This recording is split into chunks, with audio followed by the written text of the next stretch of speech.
40 రోజుల పరిపాలన ఎట్లా ఉంది కాంగ్రెస్ పార్టీది అంటే మీరు ఏం చెప్తారు అసలు?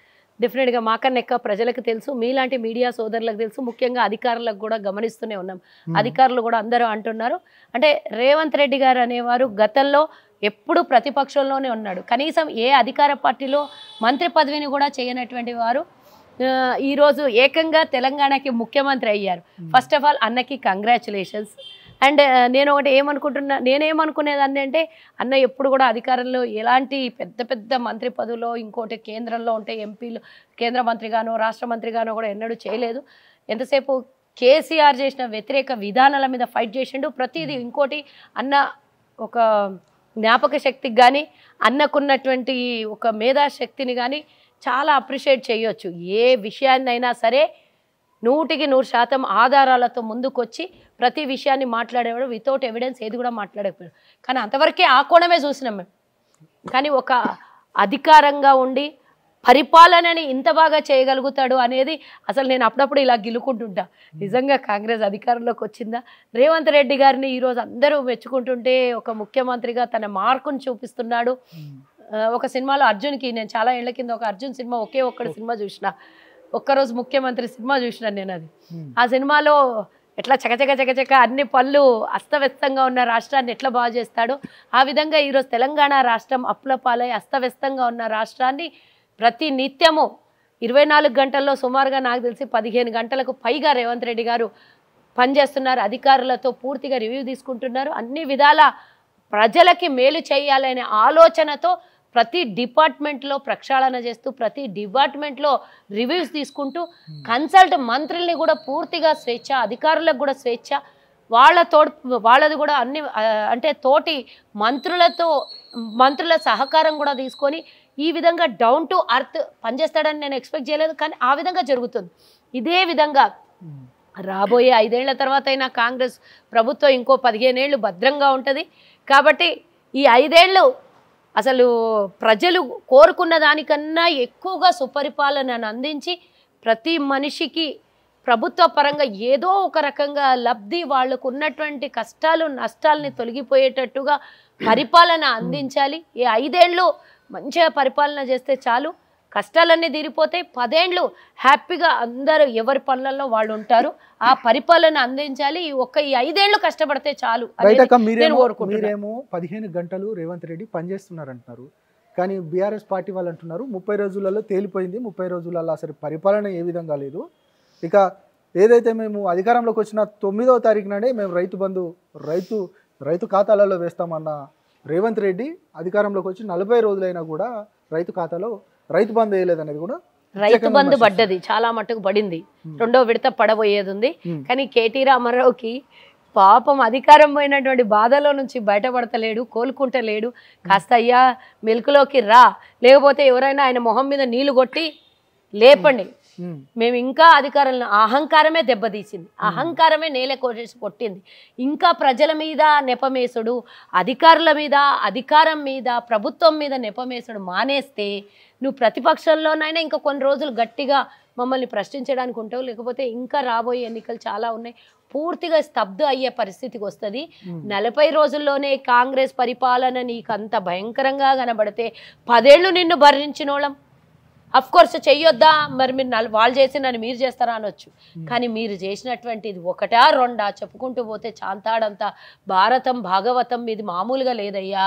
ఒక్క సివిల్ సప్లైలో 55,000 కోట్ల అప్పులు చేసి, ఒక 11 కోట్లు డబ్బు లెక్కాపత్రం లేకుండా స్కాములు జరిగి, 85,000 కోట్ల రూపాయలు విద్యుత్ శాఖలో అవినీతి, ఏది 1, 2 కాళేశ్వరంలో 1,00,000 కోట్లు, ఇవన్నీ చేస్తూనే 100 రోజులు మేము సమయం అడిగాము. దాంతోపాటు 9వ తారీఖున ఈ 6 గ్యారంటీల మీద సంతకాలు పెట్టి ఒక్కొక్క పథకం అమల్లోకి వస్తుంది అని చెప్పినాం. 7వ తారీఖున అన్నకన్నా 2 రోజుల ముందే మేము ప్రమాణ స్వీకారం చేసినాం.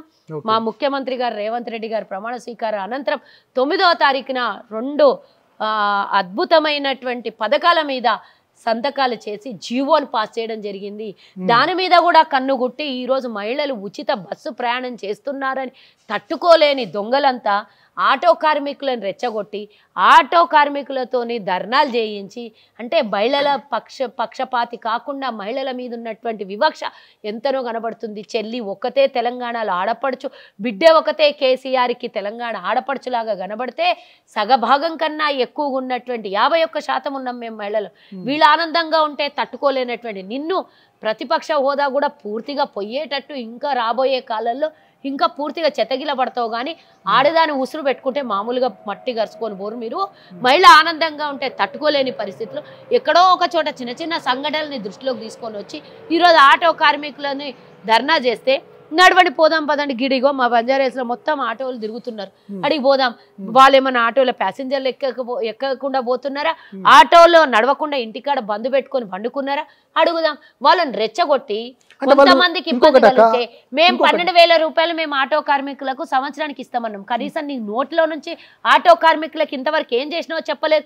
ఆనాడు ఆర్టీసీ ఉద్యోగస్తులు నడి రోడ్డు మీద ధర్నా చేసి 50 మంది చచ్చిపోతే కూడా వాళ్ళని పట్టించుకొని కనీసం ఒక మంత్రి కానీ ఒక ముఖ్యమంత్రి కానీ బయటికి వచ్చి వాళ్ళని సంతాపం తెలియజేయలే, వాళ్ళకి సానుభూతి తెలియజేయలే, వాళ్ళ అండగా నిలబడతామని తెలియజేయలే. వాళ్ళు కనీసం చిన్న చిన్న కోరికలు మా బకాయిలు ఇవ్వండి, ప్రభుత్వంలో ఆర్టీసీని ప్రభుత్వంలో విలీనం చేయండి అని ఆ రోజు కోరుకుంటే ఆ రోజు 50 మంది చచ్చిపోయిన దాకా ఒట్టి కూర్చొని ఎన్నికలు దగ్గర పడుతున్నాయని ఆర్టీసీ ఆస్తుల మీద కన్నుబడి ప్రభుత్వంలో విలీనం చేస్తా అని జీవో తీసుకొని వస్తావు తప్పించి నిజంగా ప్రజల మీద నీకు అంత అభిమానం ఉంటే ఆ రోజు ఆర్టీసీ ఉద్యోగస్తులు చావకుండా కాపాడుకునేటోనివి, ఇంటర్ విద్యార్థులు చావకుండా కాపాడుకునేటోనివి. ఇలాంటివి అన్ని చేసి నువ్వు ఈ రోజు మా మీద 40 రోజులకే మా మీద బురద జల్లే కార్యక్రమం తీసుకుంటే ప్రజలు చెప్తారు మీకు ఎందుకోసం అంటే ఈ బాధ వాళ్ళకి. ఒక్క నిమిషం నేను చెప్పనండి పూర్తిగా. ఈ బాధ ఎందుకోసం వాళ్ళకంటే వాళ్ళు చేస్తున్న అవినీతి పుట్టలో నుంచి పాములు బయటకు వచ్చినట్లు అన్నీ వస్తున్నాయి కదా. ఇది ప్రజల ముందు పోతే వచ్చే రాబోయే పార్లమెంట్ ఎన్నికలని, లోకల్ బాడీ ఎన్నికలని, ఇవన్నిటిలో ఇంకా పూర్తిగా మమ్మల్ని చంపేస్తారు, పబ్లిక్ మమ్మల్ని ఉంచనీయకుండా బతకనీయరు అనే భయంతో దాన్ని డైవర్షన్ చేయడం కోసం 40 రోజుల కార్యక్రమం అయింది, 30 రోజులు అయింది. అసలు అధికారంలోకి 9వ తారీఖు వచ్చినాం, 10వ తారీఖే లోలి షురూ చేశాను. ఆ కవితమ్మ పోయి ఆడాడ ప్రెస్ మీట్లు పెడుతుంది, ఆడాడ మీడియాతో మాట్లాడుతుంది. మీరు రేపటి నుంచి కరెంటు బిల్లు ఎవరు కట్టొద్దు అని అంటది. అవును కట్టకండి, మేము కట్టుకునే రోజు మేము ఇచ్చి మీకు ఇచ్చే సమయం ఏ రోజైతే జీవో పాస్ చేస్తామో ఆ రోజు నుంచి మేమే కడతాము. ఈ రోజు ఆర్టీసీ ఉచితంగా ఇస్తున్నాం, ఆర్టీసీ బిల్లులు ఏమైనా మహిళల మీద మేము భారం మోపుతున్నామా? మేము ఆర్టీసీకి ప్రభుత్వం కడుతోంది. ఈ రోజు 8.5 కోట్ల మంది ప్రయాణం చేసిన మహిళా బస్సు ప్రయాణికుల టికెట్ ఛార్జీల్ని ప్రభుత్వం ఆర్టీసీకి కడుతోంది. ఇట్లా మేము ఇచ్చేటటువంటి ఉచిత కరెంట్ అయినా సరే, 500 గ్యాస్ అయినా సరే, లేదు అని అంటే 2 లక్షల రుణమాఫీ ఆల్రెడీ దాని మీద తొందరలోనే అతి త్వరలోనే అది రుణమాఫీ జరగబోతోంది. అది రుణమాఫీ అయినా సరే, 2 లక్షల ఉద్యోగాలు సంవత్సరం లోపలైనా సరే, ఇంకా ఇతరత్రా మేము ఇచ్చినటువంటి ప్రతి పథకం అమలు చేయకపోతే 100 రోజుల తర్వాత మేము ఇచ్చినటువంటి జాబ్ క్యాలెండర్తో పాటు ప్రతి ఒక్కటి మమ్మల్ని మీరు అడగండి. మేము దానికి ఆ రోజు మీరే అడుగుతారు కదా 100 రోజుల తర్వాత. మేము చేయకపోతే ఆ రోజు మీరే నా దగ్గరికి, నా ఇల్లు మీకు తెలుసు కదా, మీరు రండి అడగండి. 100 రోజుల సమయం మాకు ప్రజల దగ్గర మేము తీసుకున్నాం కదా. ఆ 100 రోజులు ప్రజలు అడుగుతారు కదా. ఈ రోజు మీరు నిజంగానే మంచి పరిపాలన చేసిందంటే 1,25,00,000 అప్లికేషన్లు ఎందుకు వస్తుండే? మీరు చేసిన మంచి పని అయితే హైదరాబాద్ తప్ప ఏ రూరల్ ప్రాంతాలలో మీకు ఎందుకు ఓట్లేదు? మీరు ఇచ్చిన పెన్షన్లు అని చెప్పుకొని గొప్పగా చెప్పుకొని, మీరు ఇచ్చిన 10,000 రైతు బంధు అని చెప్పుకుంటారు, మరి వాళ్ళే మీకు ఎందుకు ఓట్లేదు? అంటే నిన్ను నమ్మినరా కేసీఆర్? ఏదో 4 బ్రిడ్జ్లు 4 ఫ్లైఓవర్లను చూపించి ఈరోజు హైదరాబాద్లో నేను చేసిన అంటావు. ఈరోజు ఎన్ని సంస్థలు, ఇంటర్నేషనల్ సంస్థలు ఈ రోజు తెలంగాణ వైపు చూస్తున్నాయి. ఇది ఏదో కాంగ్రెస్ గొప్ప అని నేను, ఏ ప్రభుత్వం ఉన్నా హైదరాబాద్ ఆ అనుకూల వాతావరణం ఉండడం కోసం హైదరాబాద్ లో ఎంతో మంది ఇన్వెస్ట్మెంట్ చేయడానికి ఇన్వెస్టర్స్ వస్తారు. ఇదేం ఒక్క ప్రభుత్వం గొప్ప కాదు. ఇంకా అసలు ఇలాంటి గొప్పతనం రావడానికే ముందున్నటువంటి ప్రభుత్వాలు కదా. ఆ రోజు ఐటీ సంస్థల్ని తెలంగాణకు పరిచయం చేసినటువంటి ప్రభుత్వాలు, ఆనాడు ఐటీ సంస్థని, ఐటీ రంగాన్నే భారతదేశానికి పరిచయం చేసిన కాంగ్రెస్ పార్టీ కదా. నువ్వేందుకు గొప్పగా చెప్పుకునేది? నేను చేసిన అంటే నువ్వేం చెయ్యవు. ఇది ప్రజల డబ్బు, నువ్వు మింగి కూర్చున్నావు. నువ్వు ఎక్క మాట్లాడే అర్హత నీకు లేదు. కాళేశ్వరంలో 1,00,000 కోట్ల అన్ని ఉంటాయి, అన్ని బయటకు వెళ్తాయి. ఎందుకు బయట తినబోతు రుచి చూడమే. దాని మీద ఒక కమిటీ వేసినాం, అన్ని బయటపడతాయి. దాని మీద విచారణ జరుగుతుంది, అధికారులు దాని మీద వేసినాము. ఆల్రెడీ కాళేశ్వరం అనేది 1,00,000 కోట్ల బడ్జెట్ కాలేదు, 1,20,000 కోట్లకి ఎందుకు పొడిగించారు? 80,000 కోట్ల టీఎంసీ చేసే విధానంలో ఖచ్చితంగా 1,30,000 కోట్ల సిచ్యువేషన్. కానీ ఇప్పుడు 89,000 చేతి మీద పెడితే ఏమైతుండే? ప్రాజెక్టే 89,000 కోట్ల ప్రాజెక్టుకు సంబంధించి ఎందుకు 1,20,000 కోట్లకు పెట్టిండ్రంట? ఇక 1,00,000 కోట్ల అవినీతి ఆల్రెడీ ఎందుకు తీసేసుకున్న 1,20,000 కోట్లు అంటే 38,000 కోట్లకు పూర్తి అయ్యేటటువంటి ప్రాణహిత చెవెళ్ళని మీరు ఎందుకు రీడిజైన్ పేరు మీద తీసుకొని పోయి అన్ని వేల కోట్లను నాశనం చేసి అంటే కమిషన్ల కక్కుర్తికే ఈ రోజు తీసుకొని పోయి కాళేశ్వరం సర్వనాశనం చేసి ఈ రోజు బ్రిడ్జ్ వంగిపోతుంది, పిల్లర్లు లొంగిపోతాయి. ఎందుకు కట్టిన 3 ఏళ్ల లోపలనే ఇంత కథం అయిపోతే 70 ఏళ్ల చరిత్ర ఉన్న నాగార్జున సాగర్ గోడ మీద సున్నం కూడా జరగదు. ఎందుకు మీ చరిత్ర ఇట్లుంది? మేము ఆ రోజు మాన్యువల్ గా వర్క్, ఈ రోజు మిషనరీ వర్క్, ఈ రోజు ఇంత టెక్నాలజీ పెరిగింది. నీకెందుకు భూగర్భ జలాలు నీటి మట్టము నీటి ఏమంటారు అది సాయిల్ టెస్ట్ చేయకుండా ఎంత డెప్త్ వేయాలంటే అంత డెప్త్గా వేయొచ్చు. ఎందుకు పిల్లలు కూడా కమిషన్లకు కక్కుర్తిపడి నాణ్యమైనటువంటి కట్టడం లేకుండా ఈ కమిషన్ మాకు ఇచ్చేసేయండి, ఆ పైసలతో ఏమన్నా చేయండి అంటే వాడు కట్టేటోడు కూడా అట్లే కడతాడు. రూపాయి నీ దగ్గర తీసుకొని 90 పైసలు నాకు ఈ 10 పైసలలో కట్టు అని అంటే వాడు ఆ 10 పైసల పనే చేస్తాడు కానీ 100 పైసల పని చేస్తాడా? చెడు కదా. మరి అది నీ దరిద్రం బుద్ధి. ఒకటా రెండా కాళేశ్వరం చూస్తే అవినీతి, లేకపోతే ఎలక్ట్రిసిటీ డిపార్ట్మెంట్లో మొన్న చూసినాం కదా వినోద్ రావుకు సంబంధించినటువంటి ఒక మహిళ, అట్లాంటివి ఎన్నో మంది ఉన్నాయి. 1,50,000 జీతం తీసుకొని 6 ఏళ్ల నుంచి ఇంట్లోనే కూర్చొని జీతం తీసుకుంటుంది. ఇది కాదా మీరు తెలంగాణకు చేస్తున్నది? అసలు ఏ ఎగ్జామ్ రాసింది, ఏ ఎగ్జామ్లో క్యాలిబర్ అయింది, ఏ ఎగ్జామ్లో ఉద్యోగం వచ్చింది? ఏమీ లేదు. ఇంట్లో కూర్చొని ఉద్యోగాలు ఇచ్చి ఎవరు సంతకాలు పెడుతుర్రు, ఎవరెవరు ఉద్యోగాలు ఇస్తున్నారు? ప్రభుత్వము ఇట్లా ఏం చేసిండు? ఒకటా రెండా?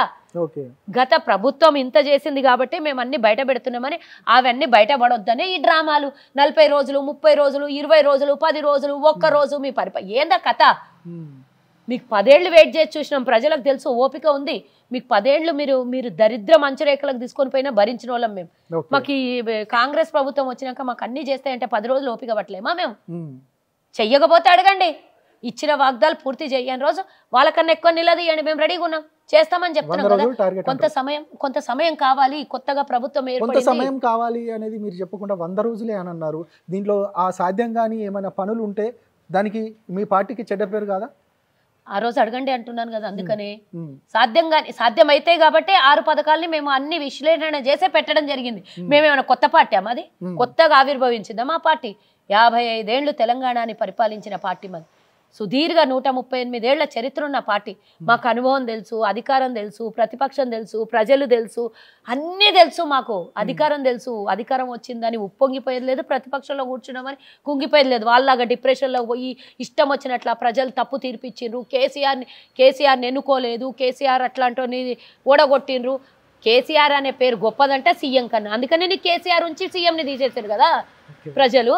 కవిత పెద్ద పెద్ద మాటలు మాట్లాడుతుంది, ఆమెకు సమాధానం చాలా చెప్పేది ఉంది. ఓ రోజు చెప్తా ఆమెకు కూడా, నేను పూర్తిగా చెప్తా. ఇంకా చాలా మాట్లాడుతుంది కదా, అన్ని కలిపి ఓ రోజు చెప్తా. ఒకవేళ నిజామాబాద్ నుంచి ఏమైనా పోటీ చేయబోతున్నారా? ఎవరు? కవితనా? మీరు? నేనేందుకు చేస్తాం? ఆడబోయి అక్కడ కవిత పోటీ చేస్తున్నారు కదా, చేయని. ఆమె చేస్తే మేము ఓడగొడతాం, పోయి ఓడగొడతాం. దాన్ని ఏమన్నా ఖచ్చితంగా డెఫినెట్ ఓడగొడతాం. ప్రజలు ఓడగొడతారు, మేమేంది? ప్రజలే ఓడగొడతారు. ఆల్రెడీ అధికారంలో ఉన్నప్పుడే నిన్ను ఓడగొట్టిను. మీ నాయన ముఖ్యమంత్రి ఉన్నప్పుడు, ఇప్పుడు రోజు ప్రతిపక్షంలో కూర్చున్నావు. నిజామాబాద్ లో సొంతంగా వాళ్ళ నాయన కామారెడ్డిలో నిలబెడితేనే ఓడిపోయినాడు. ఇప్పుడు ఇక కవిత నిలబడితే గెలుస్తుందా? ఓకే, మీరు చేవెళ్ళ నుంచి ఎంపీగా పోటీ చేయబోతున్నారు అనేది ఎవరన్నారు బాబు? అంత పెద్ద ఆలోచన నాకేం లేదు. నాకేం ఏమో మరి నాకే తెలియదు. నాకు తెలియని సమాచారాన్ని మీరు చెప్తున్నారు కాబట్టి ఒక అందుకు ఆనందం అది అంతా చెప్పడం లోపల. కానీ అది స్వల్ప ఆనందం కాదు. ఆలోచన అంతా పార్టీ ఏం చేస్తుందో వాళ్ళకి తెలుసు. కానీ అలాంటి ఊహాగానాలు మస్తు వస్తాయి. పోయినసారి కూడా కల్వ సుజాత గారి టికెట్ కన్ఫామ్ అయింది అని అన్ని ప్రచార మాధ్యమాల ద్వారా వచ్చింది. నాకు ఏమైనా టికెట్ వచ్చిందా? కాదులే, ఆల్రెడీ పార్టీ ఎవరికి ఇవ్వాలని వాళ్ళు ఏం ప్రతిపాదన పెట్టారు? ఎందుకంటే ఏం పెట్టలేదు నిజంగా చెప్పాలి. కాంగ్రెస్ కష్టకాలంలో ఉన్నప్పుడు మీరు ఖచ్చితంగా పెద్ద ఎత్తున ఫైట్ చేశారు. ఇప్పుడు పార్టీ కూడా మిమ్మల్ని గుర్తించుకోవాల్సిన పరిస్థితి, గుర్తిస్తుంది, తప్పకుండా గుర్తిస్తుంది. అంత రేవంత్ రెడ్డి గారు అనేవారు మరో రాజశేఖర్ రెడ్డి లాగా కనబడుతున్నారు నాకైతే. అంతకు మించి ఉండాలని కోరుకుంటున్నా ప్రతి ఒక్కరు. ఎందుకంటే నువ్వు అన్నమాట నిజమమ్మా. నాట్ ఓన్లీ కల్వ సుజాత, నాలాంటి వాళ్ళు ఇంకా చాలా మంది ఉన్నారు పార్టీ కోసం కష్టకాలంలో జెండా మోసి ప్రతిపక్షంలో ఉన్నామనే భయం కూడా లేకుండా అధికార పార్టీ మీద మేము దండయాత్ర చేసింది నిజమే. అలాంటి వాళ్ళు చాలా ప్రతి ఒక్కరిని గుర్తించాలి. అది ధర్మం, అది న్యాయం. ఎవడో కొత్తోళ్ళు వచ్చి నాకు పదవులు కావాలి, నాకు ఇప్పుడే వచ్చిన నేను గతంలో నేను కాంగ్రెస్, మా నాయన కాంగ్రెస్, మా తాత కాంగ్రెస్ అని ఎవరినో చూపించి మా నాయన వాళ్ళు నేతులు తాగుతుండే మేము మూతులు అని ఎవరో వచ్చి జెండాలు వేసుకొని వస్తే ఇయ్యము అని రేవంత్ రెడ్డి గారు క్లియర్గా చెప్పారు. మేము కూడా అదే కోరుకుంటున్నాం. పార్టీ ఎవరికి చాలా మందికి ఆ టికెట్లు కాదు, ఇప్పుడు అధికారంలోకి వచ్చిన తర్వాత ఎవరెవరు అయితే అప్పుడు ఆ సిచ్యువేషన్ ఆ ఈక్వేషన్స్ ఏవో అవన్నీ మనకు తెలియదు. వాళ్ళు మీరు ఒకసారి రేవంత్ రెడ్డి గారితో ఇంటర్వ్యూ తీసుకుంటే వారు చెప్తారు ఏ విధంగా టికెట్లు ఇచ్చారు అనేది. ఆ టికెట్ల ఇష్యూలలో మనకు సంబంధం లేని మ్యాటర్. మన తప్పిపోయింది కాబట్టి బాధ అక్కడి వరకు మన నియోజకవర్గం వరకు నేను చెప్పగలుగుతాను. అది ఇచ్చేది ఉంటే డెఫినెట్ గా రాలేదు. ఆ స్థానాన్ని పూర్తి స్థాయిలో మాకు ఆనందంగా ఉంచి మా కమ్యూనిటీకి కూడా 2014, 18, 23లలో టికెట్ ఇవ్వలేదు మా ఆర్యవైశ్య కమ్యూనిటీ. ఆ స్థానాన్ని కూడా భర్తీ చేసి సామాజిక న్యాయం చేస్తారనేది కూడా నాకు ఆలోచన ఉంది. రేవంత్ రెడ్డి గారికి కూడా చెప్తున్నాను నేను. 51% ఉన్నటువంటి తెలంగాణ మహిళలకి ఉచిత బస్సు ప్రయాణాన్ని కల్పించి వాళ్ళ ముఖంలో ఏ విధంగా అయితే మనం ఆనందం చూడగలుగుతున్నామో, మనం తీసుకొచ్చినటువంటి సోనియా గాంధీ గారు ఇచ్చినటువంటి 6 గ్యారంటీలు అలాగే పార్టీలో పనిచేసినటువంటి మాలాంటి మహిళలకు కూడా ఆ ఆనందం కళ్ళల్లో చూపించాలి అని రేవంత్ రెడ్డి గారికి మీ ద్వారా, మీ ఛానల్ ద్వారా నేను విన్నవించుకుంటున్నా. ఎందుకంటే సమాజానికి న్యాయం చేసినప్పుడు మన పార్టీ కోసం, మన కోసం, మనందరి కోసం ప్రతిపక్షంలో ఉన్నప్పుడు మనం చేసినటువంటి ఫైట్స్ కానీ అన్నీ గుర్తు చేసుకొని కష్టకాలంలో ఉన్నోడే మనకు తోడుగా ఉన్నోడే నిజమైనటువంటి స్నేహితుడు, నిజమైనటువంటి వ్యక్తి. మనం బాగా ఎదిగినప్పుడు, మనకు అన్ని విధాల ఆర్థికంగా కానీ అన్ని విధాల బాగున్నప్పుడు బెల్లం చుట్టూ ఈగలన్నీ వాళ్తాయి. అది కాదు నిజమైనది. అది రేవంత్ రెడ్డి గారికి నేను చెప్పాల్సినటువంటి అంత మేధావిని అయితే కాదు, రేవంత్ రెడ్డి గారికి క్లియర్గా తెలుసు. ఇంకోటి మా ఎమ్మెల్యే కూడా అదే మాట చెప్పిండ్రు. నేను నిన్న ఏదో సందర్భంలో ఆయనకు ఫోన్ చేసిన, కొన్ని పదవులు ఇచ్చేటప్పుడు కొంచెం అందరి ఒపీనియన్ తీసుకోండి అన్న, ఏదో కొన్ని ఇచ్చేటప్పుడు కొంచెం పార్టీ కోసం పనిచేసిన వాళ్ళని దృష్టిలో పెట్టుకోండి అంటే ఆయన ఒక్క మాట అన్నాడు. మనోహర్ అన్నకు కూడా థ్యాంక్స్ చెప్తున్నా. బంగారం ముఖం ఫేస్, బంగారంతో చేసిన ముఖం కూడా కవచం పెట్టుకొని వస్తే ఇచ్చేది ఎవ్వరికీ లేదు. పార్టీ జెండా మోసి కష్టకాలంలో తోడున్న వాళ్ళకి, జెన్యూన్గా పనిచేసిన వాళ్ళకి పదవులు ఇస్తాము, డోంట్ వరీ అమ్మా అన్నారు. నేను హైదరాబాద్లో ఉన్న రిలాక్స్ అయినా. ఆ మాట అంటే చాలు కదా అందరికీ కూడా. అట్లా ప్రతి నియోజకవర్గ నాయకులు ఆ స్థానికలో ఉన్నటువంటి పదవులు అదే విధంగా ఇచ్చి రాష్ట్ర స్థాయిలో కూడా పార్టీ కోసం కష్టకాలంలో పనిచేసిన వాళ్ళు, జెన్యూన్గా డెడికేటెడ్గా వర్క్ చేసిన వాళ్ళకి డెఫినెట్గా ఆ స్థానాన్ని కల్పించాలని కూడా నేను కోరుకుంటున్నాను. రైట్ అక్క. ఇక చివరిగా మీ రాజకీయ భవిష్యత్తు ఎట్లా ఉండబోతుంది? ఆల్రెడీ అధికారంలో ఉన్నాము, తప్పకుండా మరోసారి అయితే అవకాశం వస్తుంది కదా. నా ఆకాంక్ష, చిరకాల ఆకాంక్ష అసెంబ్లీలో కూర్చోవాలని. ఎప్పుడన్నా మా నాయకులు ఎప్పుడైనా అవకాశం తప్పకుండా ఇస్తారని కూడా నేను అనుకుంటున్నాను. ఎందుకంటే ఎక్కడ పడేసుకున్నామో అక్కడనే ఏరుకోవాలని ఇందాకనే చెప్పిన. కాబట్టి ఇప్పుడు తప్పినటువంటి అవకాశం నెక్స్ట్ టైం ఎప్పుడైనా మన కోసం ప్రయత్నిస్తున్నారా? నేను ఏ దానికోసం ప్రయత్నించట్లేదు. ఒక్కటి నా గోల్ టికెట్ ఉండే, ఎమ్మెల్యే టికెట్ ఉండే, అది రాలేదు. ఇంకా ఏది ఇచ్చినా బలాదూర్ అనుకునేదాన్ని నేను. ఈరోజు వాళ్ళు ఏది ఇచ్చినా కూడా అంటే తక్కువ ఇచ్చి తక్కువ చేస్తారని మాత్రం నేను అనుకోను. నా స్థాయికి తగ్గట్టు ఇస్తారు. ఎమ్మెల్సీ ఇస్తారా, ఎంపీ ఇస్తారా, నామినేటెడ్ చైర్మన్ ఇస్తారా అని నేను అడగను. నాకు నా కమ్యూనిటీకి, నా సామాజిక వర్గానికి ఒక మహిళగా, నిన్ను నమ్ముకున్న సోదరిగా, రాఖీ గట్టిన చెల్లెలిగా డెఫినెట్గా ఆ స్థానాన్ని మంచి స్థానం కల్పిస్తాడని అయితే డెఫినెట్గా అనుకుంటున్నా. అది ఇది అని అయితే నేను అడగను. ఎందుకంటే నేను అడిగితే అన్నం చిన్న చేసిన దాన్ని అయితే. ఎందుకంటే నాకు ఏ స్థానం కల్పించాలో ఆయనకు తెలుసు కదా. కాబట్టి ఆ స్థానం ఆయన గుండెల్లో ఉండాలి, మంచి స్థానం కల్పించాలని అయితే కోరుకుంటున్నా. రైట్ అక్క, ఖచ్చితంగా మీకు మంచి పొజిషన్ రావాలి. ఎందుకంటే కాంగ్రెస్కి కష్టకాలంలో ఉన్నప్పుడు మీరు పెద్ద, నిజంగా చెప్తున్నాను, ఇక ఆ కాంగ్రెస్ ముఖమై పొట్లాడారు ఖచ్చితంగా. ఇంకొక మాట కూడా చెప్పాలి, నా భూతో నా భవిష్యత్తు. మా జిల్లాకి, ఒక రాష్ట్రానికి చిట్ట చివర ఉన్నటువంటి మా తాండూరు, మా జిల్లా, ఆ జిల్లాలో ఒక ముఖ్యమంత్రి, ఒక స్పీకరు మా జిల్లాకు చాలా అదృష్టం వరించింది. గతంలో నా నియోజకవర్గం అంటేనే అభివృద్ధికి నోచుకోలేదు ఏ ప్రభుత్వమైనా సరే, నాట్ ఓన్లీ బీఆర్ఎస్. గతంలో కాంగ్రెస్ అభివృద్ధి పెద్దగా అక్కడ చేయలేదు. ఓపెన్గా చెప్తున్నా, భయమే లేదు. ఎందుకంటే నేను నా తాండూరు గురించి ఉన్నటువంటి సమస్య నేను చెప్పుకోవాలి. నా జిల్లా ముఖ్యమంత్రి ఈరోజు రేవంత్ అన్న ఏదైతే కాడ అని కొడంగల్కి ఒక నామకరణం చేసి ఒక కమిటీని వేసి అభివృద్ధి చేస్తా అన్నారో, నేను ఇంకో రిక్వెస్ట్ కూడా చేస్తున్నాను. ఈ పక్కనే ఆనుకొని ఉన్న నియోజకవర్గం అన్నా మాది 18 కిలోమీటర్లు, జస్ట్ ఇట్లా హైదరాబాద్ సికింద్రాబాద్కి పోయేసి వచ్చినట్ల ఎట్లయితే కాడా ఉందో అట్లా టాడా కూడా పెట్టి తాండూరుని కూడా అభివృద్ధి చేసి మా చిరకాల ఆకాంక్ష. మేము ఎవ్వరం కూడా తాండూరు ప్రజలు ఎవ్వరు కూడా సొంత అభివృద్ధి కోరుకోలేదు. తాండూరులో ఉన్న పొల్యూషన్, తాండూరులో ఉన్నటువంటి రోడ్లు అస్తవ్యస్తంగా, అక్కడ ఉన్నటువంటి రవాణా సౌకర్యాలు బాగాలేవు. కొన్ని ఏవైతే మేము గతంలో ఎన్నడూ కూడా అభివృద్ధికి నోచుకోలేదో నియోజకవర్గం అభివృద్ధి అయితే కోరుకుంటున్నామన్నా, మొత్తం నియోజకవర్గం జిల్లాతో పాటు మా తాండూరు కూడా మేము ఇచ్చినటువంటి హామీ ప్రజలకి తాండూరులో మేము ఎన్నికల సమయంలో ఇచ్చినాం. ముఖ్యమంత్రి అభ్యర్థి గారు రేవంత్ రెడ్డి గారు మా పక్క నియోజకవర్గంలో ఉన్నారు. ముఖ్యమంత్రి అయితే మా తాండూరు పూర్తిగా అభివృద్ధి చెందుతుంది. గతంలో మనం ఎంత దూరంగా ఉన్నామో అభివృద్ధికి, ఈరోజు రెవెన్యూ జనరేట్ చేసే రాష్ట్రంలో అతిపెద్ద నియోజకవర్గం ఒకటి తాండూరు. అందులో ఒకటి పెద్దది. మా దగ్గర ఎన్నో ఇండస్ట్రీస్ ఉన్నాయి. ట్రాన్స్పోర్ట్ డబ్బులు విపరీతంగా వస్తాయి. అసలు చాలా రవాణా సంస్థకు చాలా రెవెన్యూ జనరేట్ అవుతుంది. మా డబ్బులు మా దగ్గర జనరేట్ అయిన సగం డబ్బు మాకు ఇచ్చినా కూడా మా తాండూరు చాలా అభివృద్ధి అవుతుంది. ఆ అభివృద్ధి చేస్తారు మా ముఖ్యమంత్రి గారు వచ్చి అని మేము ముందే ప్రమాణం చేసినాం, చెప్పేసినాం కూడా. రేవంత్ రెడ్డి గారు ముఖ్యమంత్రి అవుతారు, మా తాండూరు అభివృద్ధి అవుతుంది అని. మా ఎమ్మెల్యే గారి తరఫున, మా నియోజకవర్గం తరఫున రేవంత్ రెడ్డి గారికి ఒక్కటే విన్నవించుకుంటున్నా, మాకు మళ్ళీ మేము కళలో కూడా ఊహించాం మాకు నెక్స్ట్ ఎవరైనా మాకు ముఖ్యమంత్రి మా జిల్లా నుంచి వస్తారు. అందుకే చెప్పిన నా భూతో నా భవిష్యత్తు. ఇప్పుడు మీరు మాకు ముఖ్యమంత్రిగా ఉన్నారు. మా జిల్లా, మా తాండూరు నియోజకవర్గం మన జిల్లాకి అభివృద్ధి చేయాలి. మా తాండూరుని ముఖ్యంగా మీ నియోజకవర్గంతో కొడంగల్తో పాటు మా తాండూరుని కూడా అభివృద్ధి చేయాలని కోరుకుంటున్నా.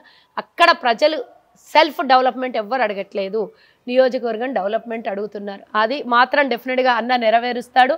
ఒక ముఖ్యమంత్రిగా మీరు ఆ బాధ్యత తీసుకొని మా తాండూరుని కూడా ఆ ఆకాంక్ష నెరవేరుస్తారనేది. ఎందుకంటే నేను గతంలో ఎప్పుడు అనుకునేదాన్ని, నా తాండూరు నాకు ఒకవేళ టికెట్ ఇచ్చి నన్ను గెలిపిస్తే ప్రజలు తాండూరు రోడ్లు, తాండూరు రవాణా సౌకర్యం, తాండూరులో ఉన్నటువంటి చిన్న చిన్న సౌకర్యాలు నోచుకోకుండా దూరంగా ఉన్నారు ఆ ప్రజలు. కాబట్టి వాళ్ళకి ఆల్రెడీ ఆ సదుపాయాలను అందించి నెరవేరుస్తారు అని అనుకున్నాను. అందులో భాగంగానే మా నియోజకవర్గానికి కూడా 10 కోట్లు శాంక్షన్ చేయడం, ఇమీడియట్గా శాంక్షన్ చేయడం జరిగింది. అందులో భాగంగా రోడ్లు కూడా శంకుస్థాపన చేసి పూర్తి స్టార్ట్ చేసిన వరకు. కాబట్టి రేవంత్ రెడ్డి ముఖ్యమంత్రి గారికి, అలాగే మా నియోజకవర్గ ఎమ్మెల్యే గారికి కూడా డెవలప్మెంట్ చేసి మీరు కొట్లాడి మన తాండూరు నియోజకవర్గానికి మరి అభివృద్ధి కోసం ఫండ్ తీసుకొని వచ్చి గతంలో చేయనటువంటి అభివృద్ధి చేసి చూపిస్తారని కూడా కోరుకుంటున్నాను. రైట్ అక్క, ఇది మొత్తానికైతే కల్వ సుజాత గారు చెప్తా ఉన్నారు. ఖచ్చితంగా నాకు ఒక మంచి పొజిషన్ ఇవ్వబోతున్నారు. ఇక 6 గ్యారంటీలు, అదేవిధంగా రాష్ట్ర పరిపాలన మాత్రం మరో 10 ఏళ్ళుగా కొనసాగబోతుంది అంటూ కూడా సుజాత గారు చెప్తున్న పరిస్థితి. ఇక మరొక ఇంటర్వ్యూతో మళ్ళీ కలుద్దాం. నేను మీ ప్రశాంత్.